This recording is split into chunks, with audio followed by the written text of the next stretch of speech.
கடந்த ஒரு மாதமா சொல்லுங்க. எனக்கு வந்து பயங்கர மன உளைச்சல். Oh my god. தூக்கம் இல்லை. எனக்குள்ள பல கேள்விகள் தினம் நான் கேட்டுட்டு இருக்கிறேன். நான் அப்படியே ஷாக் ஆயிட்டேன். என்னடா நான் தப்பு பண்ணேன்? என்ன நான் தப்பு பண்ணேன்? பேக்.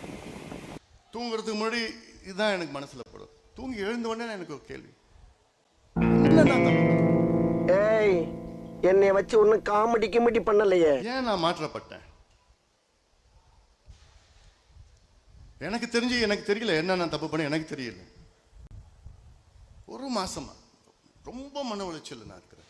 எங்க அப்பா அப்பவே சொன்னா, மகனே என்னுடைய நோக்கம், என்னுடைய லட்சியம், என்னுடைய கனவு எல்லாமே ஐயாவுடைய கனவு, ஐயாவுடைய லட்சியத்தை நிறைவேற்றுவதுதான் என்னுடைய கனவு. மேடையில் வச்சுக்கிற இவ்வளவு காலமா ஐயா என்னென்ன சொன்னாரோ அதை செய்து முடித்தவன். இனியும் ஐயா என்ன சொல்கிறாரோ அதை நிச்சயமாக ஒரு மகனாக, கட்சியின் தலைவராக நிச்சயமாக அதை செய்து முடிப்பேன். அது என்னுடைய கடமை. கவலைப்படாதீங்க, தமிழ்நாட்டு மானத்தை நான் தான் காப்பாத்த போறேன்.